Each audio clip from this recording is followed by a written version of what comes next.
나경원이냐 안철수냐라는 이제 그 싸움의 예측 불허라는 건데 두 후보들이 자신을 홍보하는 방식들도 눈에 띄었거든요. 먼저 나경원 후보는 민주당 이재명 후보를 겨냥해서 드럼통에 들어간 자신의 모습을 담은 사진을 저렇게 공개했죠. 드럼통에 들어갈지언정 굴복하지 않겠다라는 푯말을 들고 말입니다. 드럼통 퍼포먼스라고 해야 될까요? 이재명 후보를 이제 비판하는 이제 상징적인 사진이다라고 하던데 김성태 의원님 어떻게 보셨나요? 아무래도 저 드럼통 그러면 이제 상징하는 바가 크잖아요. 그렇죠. 특히 조폭 영화에서 저 드럼통에는 사람을 사상 매장해버리는 어떤 그런 아주 잔인한 방법이죠. 그래서 영화 이제 신세계 그런 뭐 등에서 이런 드럼통은 아주 악명 높은 조폭들의 이야기입니다.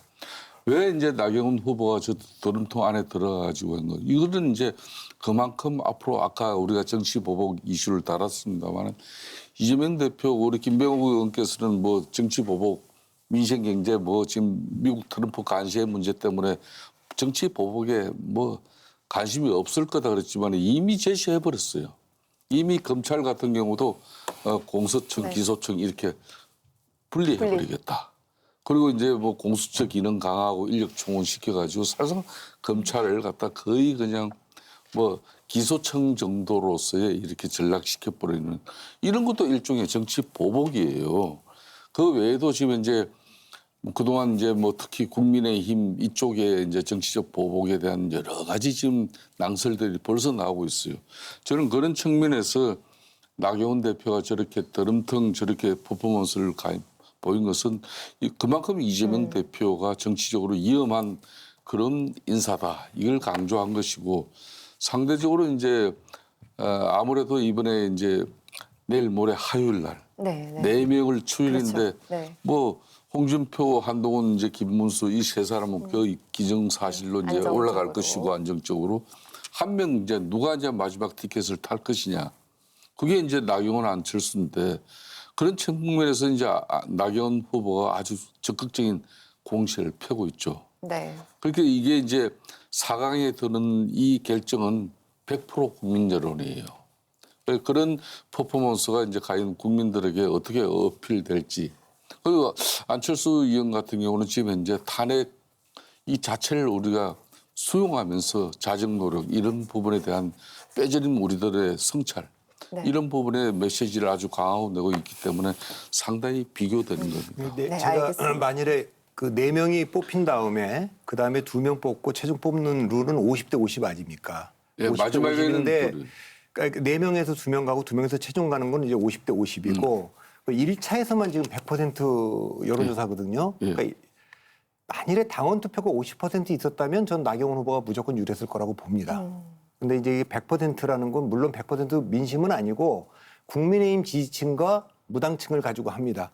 여기서도 어떤 조사에서는 나 후보가 어떤 조사에서는 안 후보가 차이는 별로 없지만 엎치락뒤치락 해요.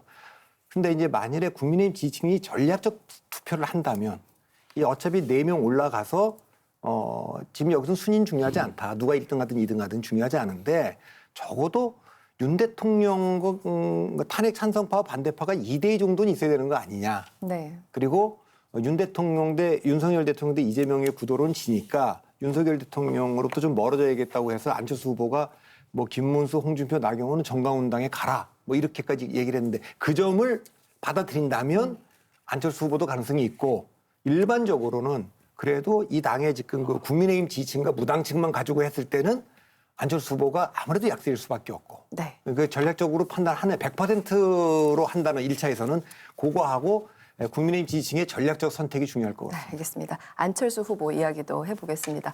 이에 질사라 역시 안철수 후보 역시 일본 애니메이션 러브라이브 공연 패러디 홍보 영상을 올렸는데요. 함께 지금 보시죠. ルビーちゃん何が好きチョコミントよりもあなたゆめちゃん何が好きストロベリーフレーバーよりもあなたしぎちゃん 영상 보고 저는 깜짝 놀랐었습니다. 나니가스키 어떤 게 좋아라는 의미의 일본어라고 하더라고요. 젊은 세대에게 익숙한 온라인 유행 콘텐츠이고 조회수 162만 회를 기록했다고 하는데 어떻게 보셨습니까? 네. 저는 이 지리서를 보고 이걸 한번 검색해 봤어요. 아, 그러셨어요? 그동안에 못 봤는데요. 네. 느낌은 그렇게 썩 좋지는 않았습니다. 그러니까 뭐 재미있다라고 얼핏 생각할 수 있는데 이게 표현하고자 하는 게 뭐지? 이런 생각이 드는 거죠. 그러니까 어떤 게 좋아 그러면서 안철수 그러는 거 아니에요? 네. 근데 이게 과연 뭐 2030들의 어떤 소프트한 문화를 터치한다 뭐 이런 정도는 모르겠는데 안철수 정도면 인지도가 꽤 있는 정치인 아니겠습니까? 그럼요. 인지도가 없는 정치인 같으면 저렇게 해서 좀 많이 회자되고 이런 것도 의미가 네, 있을 텐데 네. 분명히 뭐 그동안에 대선을 몇 번 나오고 국회의원 사선에 나름대로 인지도가 있고 무게감이 있는 정치인인데 어떤 컨텐츠가 있는 좀 메시지도 담아서 뭘 만들면 모르겠는데 네, 네. 전혀 그냥 그런 게 없이 뭐 그냥 이렇게 고개 끄덕끄덕 흘러가 버리는 그래서 오히려 물론 안철수 의원이 그동안에 좀 재미가 없고 딱딱하고 이런 어떤 이미지를 커버하기 위해서 저는 더 부드러운 컨텐츠를 만들었는지는 젊은 세대를 모르겠는데 공략하고. 저는 오히려 조금 더 더 가벼워 보이는 거 아니겠냐 네, 아니겠는가. 네. 그래서 인지도 있는 후보가 만든 거 치고는 그래서 썩 그렇게 점수를 높게 주고 싶은 생각은 없습니다. 저도 봤는데 그게 안철수 후보가 안 맞잖아요.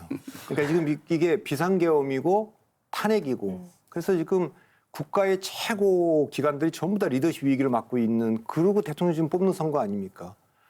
그러면 저는 안철수 후보가 그동안에도 굉장히 진지했던 후보이기 때문에 오히려 더 진지하게 무겁게 가는 게 더 좀 맞다고 좀 보는데 너무 가벼워서 과거에 뭐 옛날 광고입니다만 그 따봉이라는 게 히트친 광고가 있어요. 그래가지고 팔리긴 봉봉이 팔렸다는 거 아닙니까? 그러니까 왜냐하면 그건 엉뚱하게 팔린 거죠. 그래서 저는 뭐 지금 저런 걸로 뭐 좀 전에 다 얘기했지만 인도가 올라갈 게 아니어서 본인의 강점을 가지고 싸워야 되는데 본인이 잘 약한 걸 가지고 자꾸만 그 약점을 커버하려고 하는데 캠페인은 그렇게 하면 실패하죠.